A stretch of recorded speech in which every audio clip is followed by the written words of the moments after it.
नमस्ते दोस्तों, मैं डॉक्टर धीरज फत्ते, हिंदी विभाग प्रमुख, संजीवनी महाविद्यालय चापोली। आज के इस ऑनलाइन ताशिका में आप सभी का हार्दिक स्वागत है। बीए तृतीय वर्ष ऐच्छिक हिंदी पाठ्यक्रम के अंतर्गत साहित्य शास्त्र इस 11वें प्रश्न पत्र में आज हम आलोचना की चर्चा करने जा रहे हैं। पाठ्यक्रम के अनुसार इस अध्याय में आलोचना का अर्थ, स्वरूप और उसकी परिभाषाओं की चर्चा हमें करनी है। उसके बाद आलोचक के गुणों को भी इसके अंतर्गत देखना है। तो आज हम आलोचना का अर्थ, स्वरूप और परिभाषा को देखते हैं। आलोचना आधुनिक युग की एक प्रभावशाली विधा है जो साहित्य को निष्पक्ष दृष्टि से परख कर उसका मूल्य निर्धारित करती है। उसके साथ ही साहित्य की विविध विधाओं को नियत और अनुशासित करने का काम भी आलोचना ही करती है। आलोचना रचनाकार की जो रचना है उसमें अभिव्यक्त जीवन सत्य के स्तर पर तथा उसके गुणों का परीक्षण करने का काम आलोचना करती है। आरंभिक कालखंड में इसका उपयोग किसी कृति के दोष या उसकी जो न्यूनता है दिखाने के लिए ही किया जाता था, परंतु आगे चलकर इसके अर्थ में व्यापकता आ गई। आज हम आलोचना का जो अर्थ है वह किसी व्यक्ति, वस्तु या घटना के गुण दोषों का विवेचन करने की दृष्टि से लेते हैं। तो इस प्रकार आज आलोचना का जो अर्थ है वह किसी व्यक्ति, वस्तु या घटना के गुण दोषों का विवेचन करना है। साहित्य और आलोचना दोनों का उद्गम स्रोत मानवीय मन है। साहित्यकार और आलोचक के कार्य की समानता इस बात में है कि दोनों निर्माता है। साहित्यकार भी निर्माता है और आलोचक भी निर्माता है। तो एक संसार में व्याप्त विविध घटनाओं से उद्दीप्त अंतस्थ चेतना के आधार पर कलाकृति का निर्माण करता है और दूसरा प्रस्तुत कलाकृति के आधार पर सृष्टा की अंतस्थ चेतना का साक्षात्कार करता है और गूढ़तम तथ्यों को उद्घाटित कर कलाकार के व्यक्तित्व एवं कृतित्व पर प्रकाश डालता है। तो इस प्रकार एक तरफ साहित्यकार है, दूसरी तरफ आलोचक है और दोनों का जो उद्गम स्रोत है वह मानवीय मन है। दोनों भी निर्माता है। एक संसार में व्याप्त विविध घटना को उद्दीप्त चेतना के आधार पर एक कलाकृति का निर्माण करता है। जो दूसरा है आलोचक, वह उस कलाकृति के आधार पर सृष्टा की जो अंतस्थ चेतना है उसका साक्षात्कार करते हुए उसके गूढ़ तथ्यों को उद्घाटित करते हुए कलाकार के व्यक्तित्व एवं कृतित्व पर प्रकाश डालता है। तो इस दृष्टि से आलोचना का जो कार्य है निर्माण के बाद पुनः निर्माण का है। आलोचना मनुष्य की सहज प्रवृत्ति है। अपने आसपास की विविध घटनाओं, वस्तुओं, व्यक्तियों को देखकर उसके प्रति जो अभिप्राप्य जो शब्द निकलता है, उसके मुंह से जो भी शब्द निकलता है, स्थूल रूप से वह एक प्रकार की आलोचना ही है। उदाहरण के तौर पर जैसे किसी रचना को पढ़कर योग्य अयोग्य कहना या किसी व्यक्ति के आचरण को देखकर सामाजिक संदर्भ में भला बुरा कहना या किसी घटना या वस्तु का वर्णन विश्लेषण करना आदि जो बातें हैं सांस की भांति निरंतर चलती रहती है। आलोचना कवि कर्म और पाठक के लिए सेतुबंध का काम करता है। दोनों को जोड़ने का काम आलोचक करता है। वैसे तो हर पाठक एक आलोचक ही होता है और हर आलोचक एक पाठक होता है, फिर भी दोनों में अंतर है। आलोचक की भूमिका सृजनात्मकता की होती है, जबकि पाठक की भूमिका आस्वादात्मक होती है। आलोचक सृजन करता है, निर्माण करता है और पाठक उसका आस्वाद लेता है। जब प्रत्येक पाठक रचनाकार की अनुभूति की जड़ता तक नहीं पहुंच पाता, तब आलोचना काव्य के हृदय को, उसकी जो गूंथियां हैं उसको सुलझाने का कार्य करती है। इस तरह पाठक के अध्ययन में आई बाधा को दूर करते हुए उसे रसानुभूति से अवगत कराने का काम आलोचक करता है। तो इस प्रकार आलोचना की महत्वपूर्ण जो भूमिका है, रचना और पाठक दोनों के बीच में सेतु बंध का काम वो करता है। आलोचना के स्वरूप को लेकर प्रायः एक प्रश्न उपस्थित किया जाता है कि आलोचना साहित्य का अंग है या विज्ञान का। इस प्रकार का प्रश्न उपस्थित होता है। वास्तव में आलोचना न पूर्ण विज्ञान है या न ही पूर्णतः कला है। वह तो विज्ञान और कला का एक समन्वित रूप है, दोनों का एक मध्यम मार्ग है। तार्किक और विश्लेषणात्मक होने के कारण यह विज्ञान का अंग बन जाती है, परंतु आनंद और भावनात्मकता के संयोजन से वह साहित्य कला का भी अंग बन जाती है। इस तरह आलोचनात्मक ये जो आलोचना है वह द्विरूपात्मक होती है। तो इस प्रकार उसके ये दो रूप हमें देखने को मिलते हैं।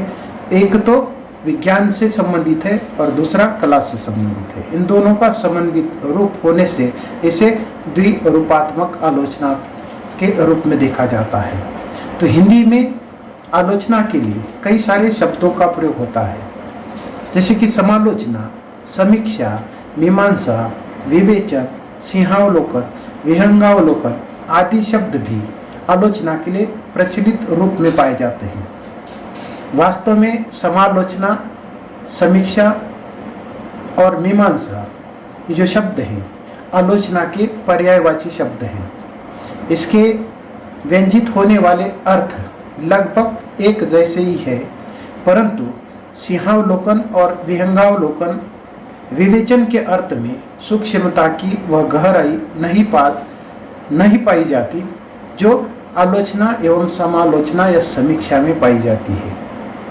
परंतु स्थूल रूप से इन शब्दों का प्रयोग पर्यायवाची के रूप में ही होता है। तो इस वास्तविकता को हम यहाँ नकार नहीं सकते। तो इस प्रकार हिंदी में आलोचना के लिए समालोचना, समीक्षा और मीमांसा शब्द का प्रयोग किया जाता है। विवेचन, सिंहावलोकन और विहंगावलोकन ये जो शब्द है उस शब्द में जो अर्थ की जो सूक्ष्मता है, उसकी जो गहराई है उतनी मात्रा में नहीं दिखाई देती है जितनी समालोचना, समीक्षा और मीमांसा में दिखाई देती है। ये जो आलोचना शब्द है उसकी उत्पत्ति संस्कृत की लोच या लुच धातु से मानी जाती है और इसका जो विघटन हम देखते हैं आ अधिक लोच अधिक अन अधिक आ आलोचना, तो इस रूप में उसका विघटन किया जाता है। आ उपसर्ग है और इसका जो अर्थ है चारों ओर से। लोच का अर्थ देखना है, यानी कि चारों ओर से देखना। तो इस प्रकार समग्र रूप से चारों ओर देखना, सम्यक व्याख्या करना, मूल्यांकन करना आलोचना का अर्थ होता है। संस्कृत में कहा गया है कि आ समन्ततात अवलोकनम इति आलोचनात्मक। साहित्य के क्षेत्र में किसी ग्रंथ को पढ़कर उसके गुण दोषों का विवेचन करके उसके संबंध में अपनी राय देना आलोचना कहलाती है। यह आलोचना काव्य, नाटक, निबंध, कहानी, उपन्यास आदि किसी भी साहित्यिक विधा की हो सकती है। साहित्य समाज का दर्पण कहलाता है। साहित्यकार अपनी कृति में अपने युगीन परिस्थितियों का जो जिक्र है करते हुए स्त्री पुरुषों के जीवन पद्धतियों की व्याख्या करता है। ब्रह्मा की तरह अपनी एक कल्पना सृष्टि वो बनाता है, इसीलिए इसे सृष्टा कहते हैं। विधाता की सृष्टि को कवि या रचनाकार परखता है और कवि की सृष्टि को आलोचक पहचानता है आलोचना के माध्यम से। तो इस प्रकार हम अंग्रेजी में आलोचना शब्द का जो प्रयोग है वह क्रिटिसिज्म के रूप में करते हैं। अंग्रेजी में आलोचना के लिए क्रिटिसिज्म शब्द का प्रयोग होता है। क्रिटिसिज्म शब्द का जो मूलतः ग्रीक भाषा के क्रिटिज से निर्मित है, जिसका अर्थ है निर्णय करना या सम्यक रूप से देखना। साहित्यिक कृति के गुण दोषों का निर्णय करते हुए उसका मूल्यांकन करना क्रिटिसिज्म है। रचना प्रक्रिया में सृजन और आलोचना के मूल में क्रिया प्रतिक्रिया का सिद्धांत निहित होता है। साहित्यकार बाह्य जगत से संवेदनाओं को एकत्रित कलाकृतियों का निर्माण करता है और आलोचक उन कलाकृतियों के आधार पर मूल्यों की खोज करता है। वह कवि के भावों को, विचारों को एवं उसके प्रतिपादित जो सिद्धांत है उन सिद्धांतों को प्रकाश में लाता है। संस्कृत में प्रचलित टीका शब्द के साथ साथ व्याख्या शब्द का भी प्रयोग होता है और काव्य सिद्धांत निरूपण के लिए भी आलोचना शब्द का प्रयोग करते हुए देखा जाता है। किंतु आचार्य रामचंद्र शुक्ल का स्पष्ट मत है कि आधुनिक आलोचना संस्कृत के काव्य सिद्धांत निरूपण से स्वतंत्र चीज है। आलोचना का कार्य है कि किसी साहित्यिक रचना की अच्छी तरह से उसका परीक्षण करते हुए उसके रूप, गुण और अर्थ व्यवस्था का निर्धारण करना। इस प्रकार आचार्य रामचंद्र शुक्ल के अनुसार आलोचना का कार्य क्या है, तो साहित्यिक रचना की उसके अच्छी तरह से उसको देखना है, परखना है, उसका परीक्षण करना है और उसके बाद उसके जो गुण दोष हैं, रूप है, अर्थ व्यवस्था का निर्धारण करना है। डॉक्टर श्याम सुंदर दास ने आलोचना की परिभाषा इन शब्दों में की है। यदि हम साहित्य को जीवन की व्याख्या माने तो आलोचना को उस व्याख्या की व्याख्या मानना पड़ेगा। तो इस प्रकार डॉक्टर श्याम सुंदर दास कहते हैं कि यदि हम साहित्य को जीवन की व्याख्या माने तो आलोचना क्या है, तो उस व्याख्या की व्याख्या, अर्थात ही आलोचना का जो कर्तव्य है साहित्यिक कृति का विश्लेषण करते हुए, उसको परखते हुए उसकी व्याख्या करना है। साहित्यकार जीवन और अनुभव के जिन तत्वों के संश्लेषण से साहित्यिक रचना करता है, आलोचना उन्हीं तत्वों का विश्लेषण करती है। तो इस प्रकार यहाँ साहित्यकार जीवन और अनुभव को तत्वों के माध्यम से उसका संश्लेषण करता है, तो आलोचना क्या करती है, उन्हीं तत्वों का विश्लेषण करती है। साहित्य में जहाँ राग तत्व प्रधान है वहाँ आलोचना में बुद्धि तत्व। व्यक्तिगत रुचि के आधार पर किसी कृति की निंदा या प्रशंसा करना आलोचना का धर्म नहीं है। कृति की व्याख्या और विश्लेषण के लिए आलोचना में एक पद्धति है, प्रणाली है, उसका महत्व होता है। आलोचना करते समय आलोचक अपने व्यक्तिगत राग, द्वेष, रुचि, अरुचि आदि से बच सकता है। जब उसकी जो पद्धति है उस पद्धति के अनुसार उसका अनुसरण करे, वह तभी वस्तुनिष्ठ होकर साहित्य के प्रति न्याय कर सकता है। तो इस दृष्टि से हिंदी में आचार्य रामचंद्र शुक्ल को सर्वश्रेष्ठ आलोचक माना जाता है। तो इस दृष्टि से व्यक्तिगत रूप के आधार पर अगर देखा जाए तो किसी कृति की निंदा या प्रशंसा नहीं होनी चाहिए। किसी कृति की व्याख्या और विश्लेषण करते समय उसकी जो पद्धति है, उसकी जो प्रणाली है, उसको महत्व देना चाहिए। आलोचना करते समय आलोचक अपने व्यक्तिगत अगर राग द्वेष है, रुचि अरुचि है, तो उसको दूर करना चाहिए। उसको दूर रखते हुए जिस पद्धति के अनुसार वह आलोचना कर रहा है वह वस्तुनिष्ठ आलोचना हो सकती है। साहित्य के प्रति न्याय देने की भूमिका उसकी होनी चाहिए, न्याय देने का दृष्टिकोण उसका होना चाहिए। तो ऐसी जो साहित्यिक जो रचना है या इस प्रकार के जो साहित्यकार हैं जो किसी प्रकार की व्यक्तिगत रुचि अरुचि या राग द्वेष न रखते हुए साहित्यिक आलोचना करने का काम आचार्य रामचंद्र शुक्ल ने किया है। तो इस दृष्टि से हिंदी के सर्वश्रेष्ठ आलोचक के रूप में रामचंद्र शुक्ल को जाना जाता है। हम कुछ प्रमुख विद्वानों की आलोचना की परिभाषा को देखते हैं। विविध विद्वानों ने आलोचना को परिभाषित करने का प्रयास किया है। सर्वप्रथम हम बाबू श्याम सुंदर दास की साहित्यिक परिभाषा को देखते हैं।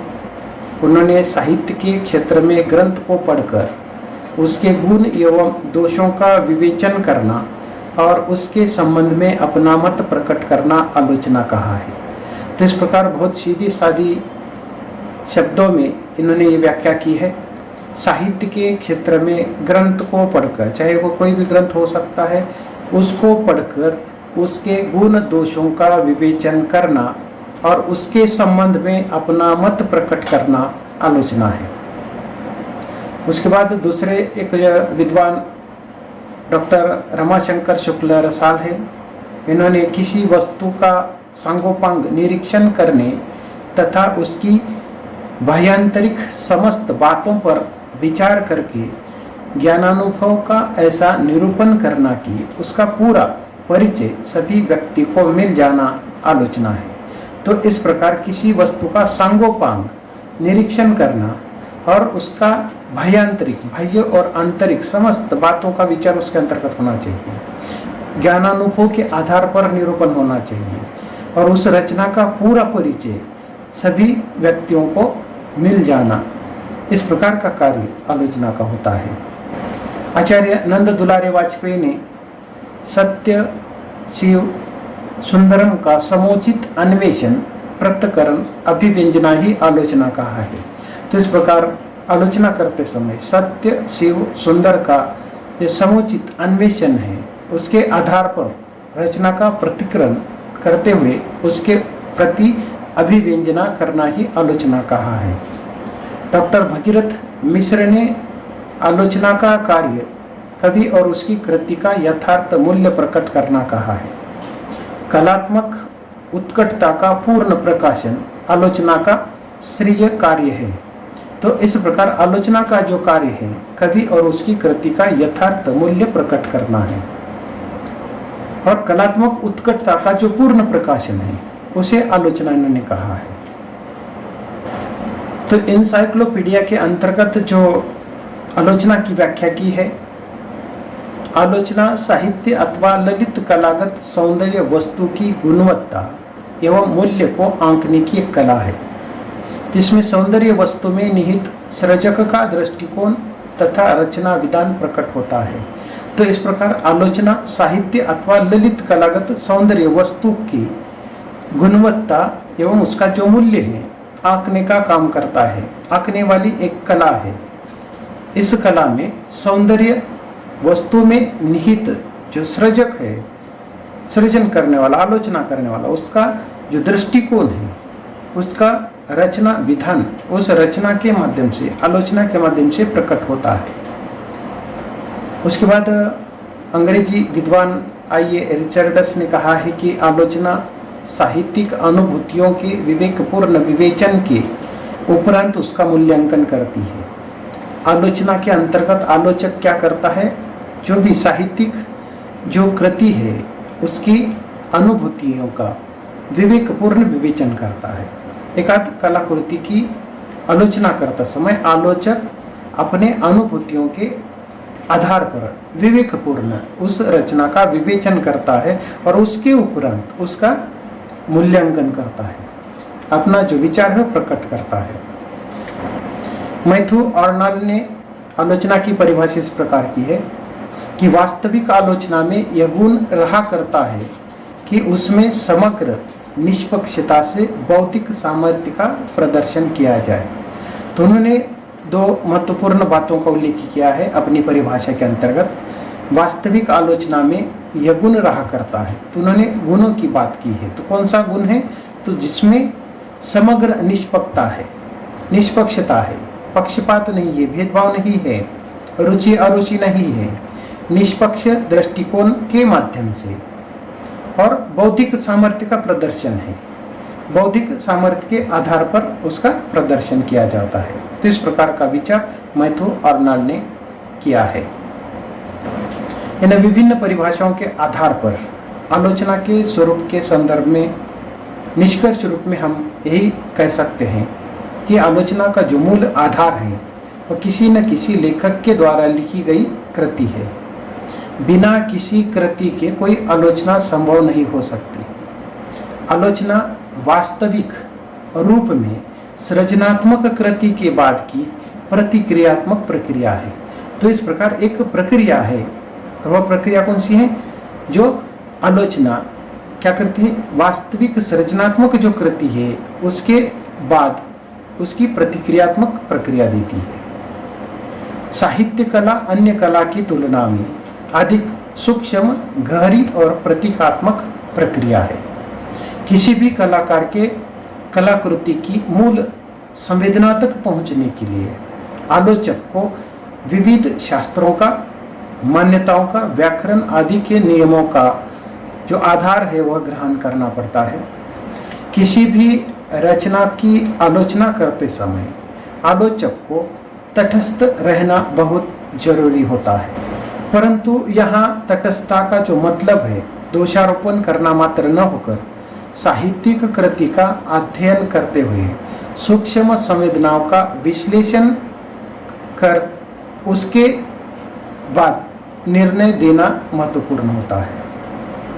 आलोचना से रचनाकार और पाठक दोनों को भी एक दिशा मिल जाती है। रचनाकार की कल्पना की जो उड़ाने भरना या असंगत कथन करना, अवास्तविकता आदि पर नियंत्रण आता है।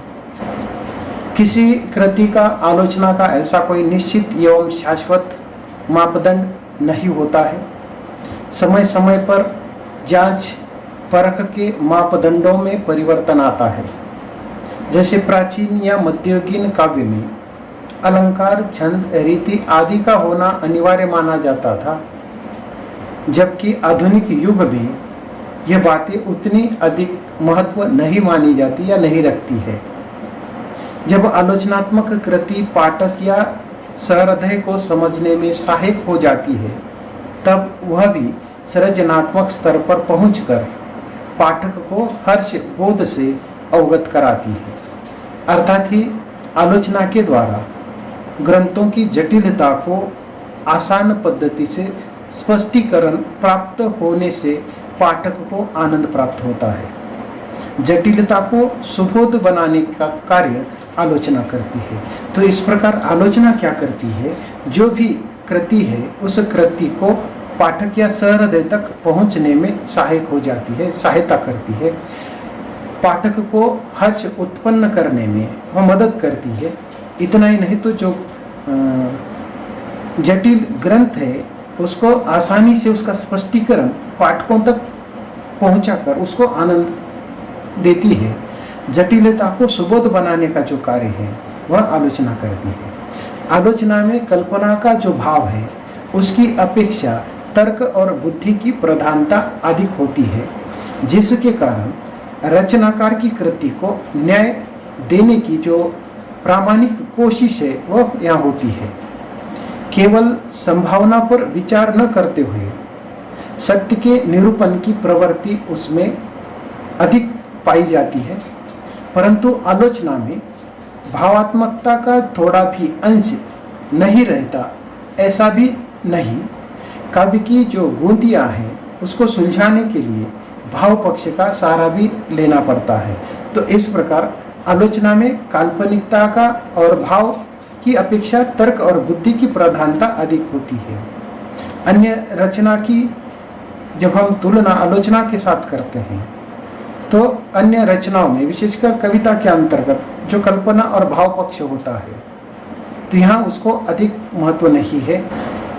आलोचना में कल्पना और भाव की अपेक्षा तर्क और बुद्धि को अधिक प्रधानता होती है, जिसके कारण रचनाकार की जो कृति है उसको न्याय मिलता है।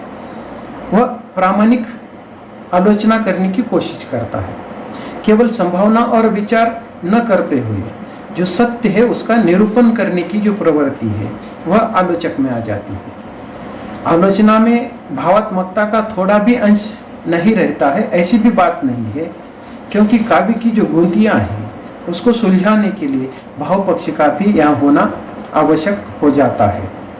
साहित्य सृजन की प्रक्रिया सहज सरल न होकर जटिल होती है, तो इस प्रकार आलोचक को भी रचनाकार की कृति की सम्यक पहचान के लिए जो संपूर्ण जटिल सृजन प्रक्रिया के साथ उसके अंतरंग के साथ संबंध जोड़ना पड़ता है। कृति का सर्वांगीण जो विश्लेषण है करने के लिए साहित्यकार की संपूर्ण मानसिकता, उसके बाद पूर्वानुभव, उसका प्रभाव और उसके साथ साथ प्रेरणाओं को समझना भी आवश्यक हो जाता है। तो इस प्रकार सृजन की तुलना में आलोचना का जो कार्य है अपेक्षाकृत अधिक कठिन होता है। सृजन के भावावेश में जन्म शैथिल्यक्षम हो सकता है, परंतु समीक्षा या आलोचना में भावनाजन्य अथवा बुद्धिजन्य शिथिलता स्वीकार्य नहीं हो सकती। एक जागरूक न्यायकर्ता की तरह आलोचक को आलोचना करते समय अपनी मानसिकता एवं वैचारिक संतुलन बनाए रखना होता है। अतः आलोचना करते समय आलोचक साहित्यकार की भांति नवयुग प्रवर्तक होता है। नवीन मूल्यों की खोज करके वह साहित्यिक सृजन को एक नई दिशा देने का प्रयास करता है या दिशा निर्देश करता है। कला की दृष्टि से कोई ग्रंथ श्रेष्ठ है या नहीं, इसका निर्णय भी आलोचना के द्वारा ही होता है। टी.एस. इलियट ने कहा है कि आलोचना द्वारा कलाकृति का निर्देश और अभिरुचि का परिष्कार होता है। तो इस प्रकार सृजन की तुलना में आलोचना का जो कार्य है अपेक्षाकृत अधिक कठिन होता है। सृजन करना, निर्माण करना कवि का जो काम है उसकी अपेक्षा आलोचना का कार्य अधिक कठिन होता है।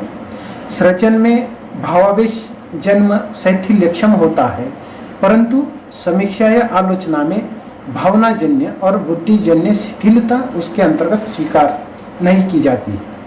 एक जागरूक न्यायकर्ता की तरह आलोचक को आलोचना करनी चाहिए। अपनी जो मानसिकता और वैचारिक जो संतुलन है उसको बनाए रखना जरूरी होता है। तो इस प्रकार आलोचक साहित्यिकी या साहित्यकार की भांति नवयुग प्रवर्तक ही होता है, परंतु नवीन मूल्यों की खोज करके वह साहित्य सृजन की जो नई दिशा है या दिशा निर्देश करता है। तो इस दृष्टि से कला के दृष्टि से कोई भी ग्रंथ श्रेष्ठ है या नहीं है, इसका निर्णय भी आलोचना द्वारा ही होता है। तो इसीलिए टी.एस. इलियट ने कहा है कि आलोचना द्वारा कलाकृति के निर्देश और अभिरुचि का परिष्कार होता है। तो आलोचना के संबंध में भ्रांतिमान कुछ धारणाएं प्रचलित हैं और कुछ लोग रचनात्मक साहित्य के अलावा अन्य समस्त काव्य से संबंधित काव्य आलोचना की परिधि में उसे सम्मिलित करते हैं, परंतु वह सब वास्तव में आलोचना नहीं है। तो इस प्रकार के साहित्य में साहित्य अनुसंधान, काव्य का इतिहास और काव्य के जो सिद्धांत हैं उसको भी सम्मिलित किया है। इसी आधार पर आलोचना के स्वरूप को 3 तत्वों से परखा जा सकता है। पहला जो तत्व है वह अनुसंधान है। अनुसंधान का प्रमुख कार्य अज्ञात तथ्यों की खोज अथवा ज्ञात तथ्यों की पुनः नवीन व्याख्या है। जबकि तथ्य या दृष्टिकोण संबंधी नवीनता न हो तब तक उसे अनुसंधान की कोटि में नहीं रखा जा सकता। तो इस प्रकार अनुसंधान और आलोचना दोनों में अंतर है। अनुसंधान का कार्य क्या है? जो अज्ञात है, अज्ञात तत्व है, उसकी खोज करना है, या ज्ञात तत्वों से या ज्ञात तथ्यों से उसकी पुनः व्याख्या करना है। परंतु यह व्याख्या आवश्यक है, खोज आवश्यक है। जब तक तथ्य या दृष्टिकोण संबंधी नवीनता न हो तब तक उसे अनुसंधान की कोटि में नहीं रखा जा सकता। परंतु हम आलोचना के कार्य को जब देखते हैं तो आलोचना का कार्य मापदंडों के आधार पर विशेषताएं बताना है, व्याख्या करनी है या मूल्यांकन करना है, ये दोनों में अंतर है। तो इस प्रकार समस्त अनुसंधानात्मक जो कृतियां हैं आलोचना नहीं हो सकती, न समस्त आलोचनात्मक कृतियां अनुसंधानात्मक नहीं हो सकती। कोई आलोचना अनुसंधान तभी बन सकती है जब उसमें नवीनता या अब तक के किसी अज्ञात दृष्टिकोण को खोजा जाए। तब प्रश्न उठता है कि क्या आलोचना में नवीन बातें कही जाए? तो कही जा सकती है, परंतु बातों में प्रारंभ से लेकर अंत तक या निश्चित सिद्धांत नहीं रहना चाहिए जो अनुसंधान का मुख्य उद्देश्य है। तो इस प्रकार इन दोनों में अंतर है। अनुसंधान को आलोचना नहीं कह सकते या आलोचना को अनुसंधान नहीं कह सकते, परंतु जब आलोचना में नवीन जो बातें कही जाती है या उसके अंतर्गत इस प्रकार की कोई नई बातों का प्रारंभ से लेकर अंत तक कोई निश्चित सिद्धांत नहीं रहता है, तो अनुसंधान का वह मुख्य उद्देश्य हो सकता है। तो इस प्रकार हम कह सकते हैं कि अनुसंधान एक निश्चित धारणा को लेकर चलता है। जहाँ भी नवीन, सुंदर और मौलिक विशेषताएं मिले उन्हीं का स्पष्टीकरण किसी मानदंड के आधार पर किया जाता है।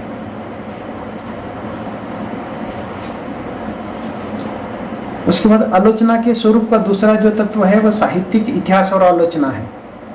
जिस प्रकार अनुसंधान और आलोचना में अंतर है, उसी प्रकार साहित्यिक इतिहास और आलोचना में भी अंतर है। इतिहास का प्रमुख ध्येय क्या है? तो कालक्रम में लेखक और उसकी जो कृतियां हैं उसको व्यवस्थित और स्थूल उसका परिचय देना है। तो आलोचना ऐतिहासिक पृष्ठभूमि को ध्यान में रखते हुए लेखक की महत्वपूर्ण कृतियों, उन कृतियों का मूल्यांकन संबंधी विवेचन, कृति की व्याख्या, उसकी विशेषताओं का स्पष्टीकरण करती है। ऐतिहासिक आलोचना इतिहास की पृष्ठभूमि को ग्रहण करती है, पर इतिहास को वह नहीं। ऐतिहासिक तत्वों के अनुसंधान के अनुसार अपनी जो व्यवस्थाओं और मान्यताओं में परिवर्तन संशोधन करता है। तो इस प्रकार साहित्यिक इतिहास और आलोचना में भी अंतर है। इतिहास के अंतर्गत कालक्रम और लेखक उसकी जो कृतियां हैं उसको व्यवस्थित स्थूल उस रूप में उसका परिचय देता है, परंतु आलोचना ऐतिहासिक पृष्ठभूमि को ध्यान में रखते हुए लेखक की जो महत्वपूर्ण कृतियां हैं उन कृतियों का मूल्यांकन संबंधी विवेचन करती है, उस कृति की व्याख्या करती है, उसका विश्लेषण और उसका स्पष्टीकरण देती है। तो ये दोनों में अंतर है। उसके बाद आलोचना के स्वरूप का जो तीसरा तत्व है काव्यशास्त्र और आलोचना है। तो यहाँ भी काव्यशास्त्र और आलोचना में अंतर है। कुछ विद्वान काव्यशास्त्र को आलोचना का एक प्रकार मानते हैं, परंतु दोनों में अंतर है। काव्यशास्त्र समस्त काव्य में व्याप्त उसके स्वभाव, सौंदर्य, प्रक्रिया, प्रभाव आदि से संबंधित नियमों और सिद्धांतों का विश्लेषण करता है। तो आलोचना उन्हीं सिद्धांतों और नियमों का जो मानदंड के रूप में स्वीकारती है। आलोचना सिर्फ नियमों, सिद्धांतों को नहीं खोजती, बल्कि लेखक की कृतियों का मूल्यांकन भी करती है। जहाँ काव्य के नियम, सिद्धांत, उसका वर्गीकरण पर विचार किया जाता है वहाँ काव्यशास्त्र है, परंतु जहाँ कवि की कृति का मूल्यांकन होता है वहाँ आलोचना है। तो इस प्रकार इन दोनों में ये अंतर है। यहाँ काव्य के नियम, सिद्धांत, उसका वर्गीकरण का विचार किया जाता है, वहाँ काव्यशास्त्र होता है, और जहाँ कवि की कृति का मूल्यांकन होता है वहाँ आलोचना होती है। तो आज के लिए बस इतना ही, हम यहाँ रुकते हैं। अगली ताशिका के अंतर्गत आलोचक के गुणों की हम चर्चा करते हैं। धन्यवाद।